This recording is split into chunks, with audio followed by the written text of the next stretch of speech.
How's it going, guys? And welcome to the showdown between Bretonnia, led by the Fey Enchantress, and the Skaven, who are going to be led by a Grey Seer with the Lore of Ruin. So let's jump right into this match, guys, and have some fun. So up here in Vanguard, I do have two groups of Mounted EM and Archers, and honestly, I can't really remember the last time I brought these. It must have been like the first or second week of Total War Warhammer 1. But regardless, I was kind of thinking that these guys in the Skaven matchup might not be terrible, because Skaven don't really have skirmishers like Dark Riders or Glade Riders or things like that can really contest with these guys.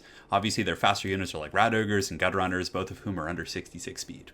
So I just figured you're probably going to run into some Rat Ogres and maybe some Plague Monks and lightly armored targets for the Mounted Yeomen. In worst case scenario, you can use them to harass the back line, maybe shut down some artillery pieces, and I thought they might be a decent utility unit. So two groups of those. In the front line, mostly Foot Squires. I was just kind of expecting Storm Vermin, and worst case scenario, if you do fight Plague Monks, I don't know if Foot Squires can beat Plague Monks. I wonder how that fight goes. I feel like they might lose. I don't know why, but on paper they should be okay. I mean, 70 armor is going to provide you some decent mitigation against Plague Monks who don't have the best armor-piercing values, and plus they have an anti-infantry bonus and okay leadership, especially if there's a Grail Reliquary nearby. So a bunch of Foot Squires in the front line, they're going to be backed up by three groups of Fire Arrows here. So the Peasant Bowmen with the Fire Arrows are mainly there to deal with Rat Ogres, and you can get Poison in this matchup. I think the Poison Arrows can be very good, but I just wanted to try out Fire because I've been running into a lot of Skaven players who are bringing Helped Abominations to just kind of fight your Grail Knights and Grail Guardians and other kind of cav threats. So I really wanted to have a hard answer to them, and as such, the Fire Arrows should do pretty good. So yeah, let's go ahead and double check. I'm pretty sure the Helped Abomination is weak to fire. I think any unit with regeneration basically is. So yeah, it's going to be taking an additional 25%, which is going to be really big. Considering it only has 50 armor, the arrows are already going to do great work against it. It's really going to add up pretty quick. In the back, two groups of Spearmen at Arms. So in case some Rat Ogres got through the front line, I wanted to have some Spearmen at Arms to get through and kind of plug the gap. Or worst case scenario, they do have 30 melee defense for, what do they cost, like 250? So they can hold for some time against like Clan Rats and low-tier Skaven troops. So this is one of my favorite units against the Skaven. You just really have to watch out for like Warp Lightning Cannons and Globadiers and things like that. But Grail Guardians are so powerful. These guys have 56 melee defense, a decent charge bonus, but they're more meant for sustained combat. And what's really nice about them is they have this really good physical resist with 20%, but more importantly, they do magic damage. So if you're fighting against Skaven, and I'm sure you guys probably know this from experience, but most Skaven infantry, you can see these Death Runners right here, they have a 30% physical resist. And I'm not sure if he has any Plague Monks. It looks like two Death Runners in the front. Oh man, those things are going to munch on my Foot Squires. But yeah, a lot of the Skaven troops in general have that physical resist. So having some magic damage units in the front line to cycle charge and really lay a pounding on some of these Death Runners is going to be really, really nice. On the far side, one group of Grail Knights, anti-large. Obviously, you want a little something, something here. And these guys are great for cycle charging infantry, great against Rat Ogres, good at countering Doom Wheels. And that's something that's always pretty terrifying in this matchup. So I wanted to at least have one group of dedicated anti-large cav.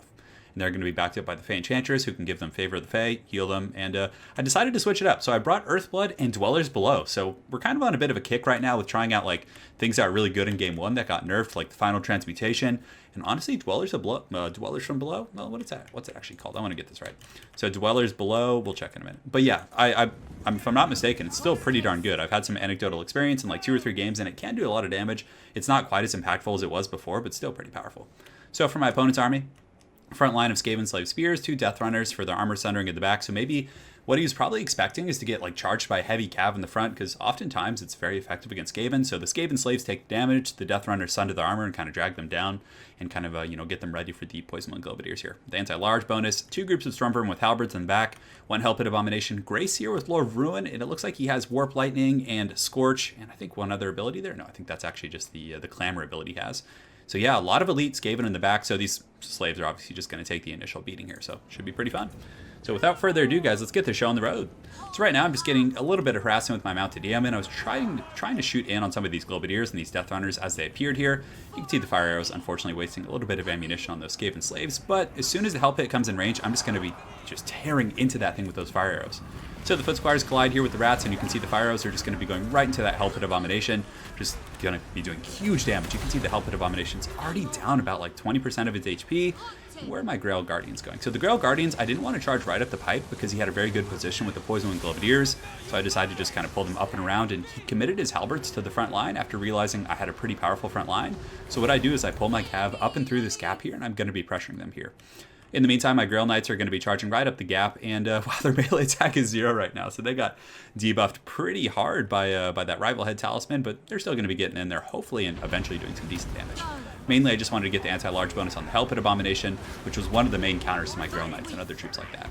So the foot squires in the front doing pretty good. I do get the Earthblood. They buckle some of these Skaven slave spears, but the Death Runners are holding pretty firm, and it looks like he was able to get into my back line and collapse one of my flanks right here. So I do pull some of my knights, these Grail Knights to help out, and also the Spearmen at Arms in reserve, which will last a long time. Although these Stormvermin, oh, they have the Skaven Brew.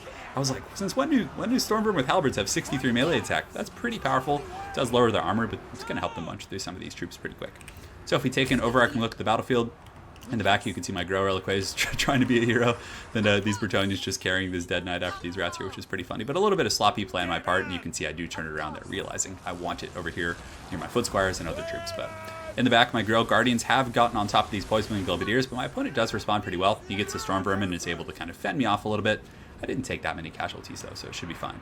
In the back line, it's getting a little bit hog wild, so you can see he does have some Storm Vermin right here. So I think I was going to drop a Dwellers Below. So I do drop that right there. So 99 models, and I just pin them in place with the Grail Knights, making sure they can't flee. And you can see it still does a ton of damage. So just taking out those very elite troops as they get shot by these arrows in the back. And yeah, that's still not bad. It costs a lot of Winds of Magic, and there is a bit of a delay, so your opponents have some pretty solid counterplay compared to something like Fate of Buna, where it's just like guaranteed death for that same amount of Winds of Magic. But it's cool that Lore of Life does have some offensive capabilities. So some of my archers here in the back are continuing to shoot into this Grey Seer. He does have 100 armor, so he's not going to take the most damage. And you can see he is going to be getting a nice Scorch right here. Probably going to be roasting some of my peasants. They can see their Bending Doom coming in. So 68 models right here. Let's see how many it takes him down. I'm pretty curious about how strong that ability is. So that was a pretty good blast. I mean, it didn't actually kill any models, but it did a ton of HP damage. And you can see the Fey Enchantress is just kind of circling. I was being very conservative because I knew there was an assassin here and I didn't want to take too much damage.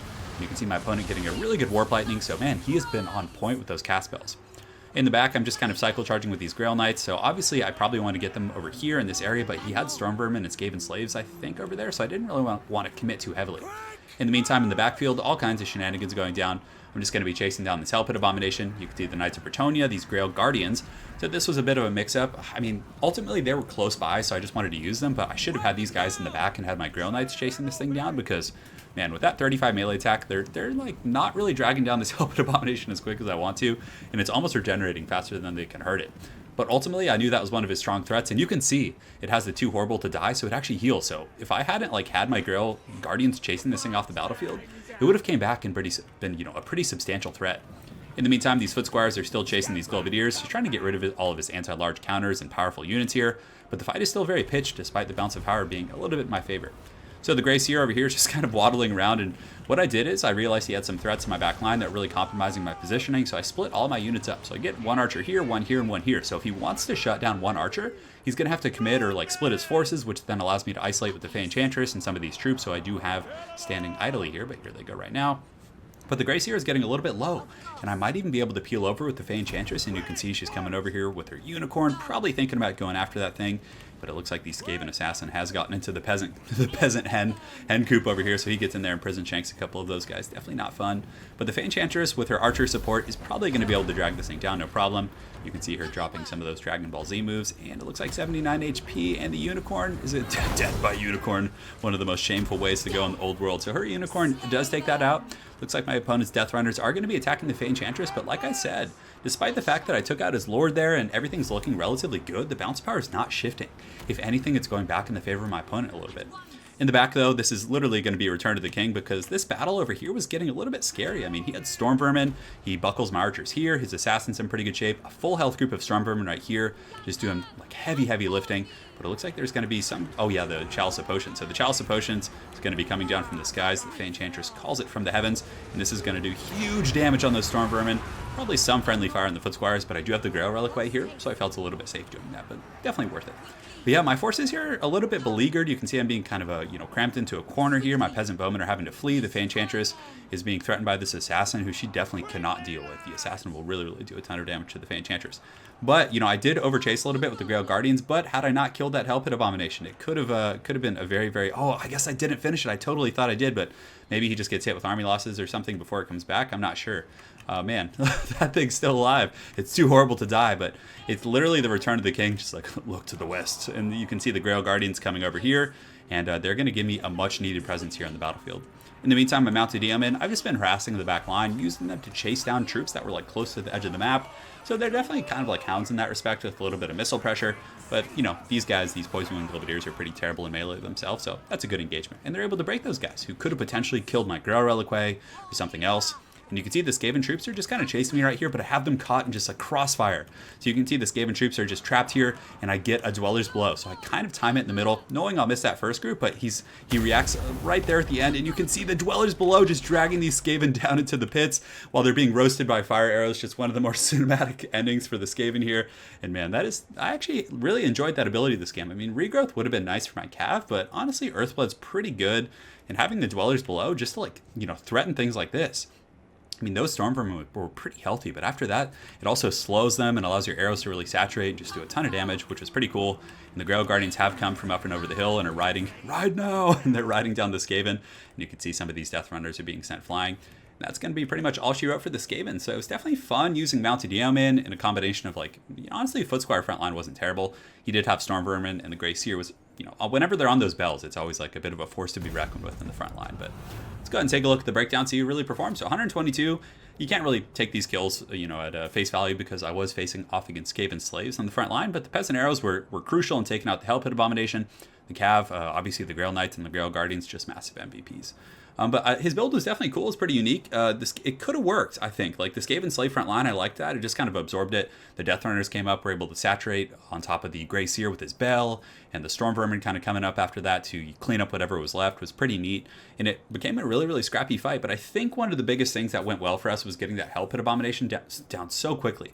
I think had he kept the Hell Pit Abomination back for like a little bit, waited for the engagement to happen, waited for my front line to buckle a little bit, and then pull the Hell Pit Abomination in, just use it very defensively at first in the back, just to fend off, you know, Cav and things like that, while also keeping it out of range of my Peasant Bowmen. I think that could have been pretty dicey, because I do like the Hell Pit Abomination pick, but again, you just have to be careful about like fire arrows and things like that. But yeah, it was definitely a cool build. Maybe a little bit heavy on Halberds, although a lot of Bretonnian players just bring like 4 or 5 Cav in this matchup, so having like that kind of a core of Storm Vermin, I think it's not a bad choice at all. It was definitely a pretty fun game. So very well played to my opponent, Schmel. Look forward to running into you again on ladder, and hopefully you guys enjoyed seeing the Fey Enchantress and the Knights of Bretonnia in action.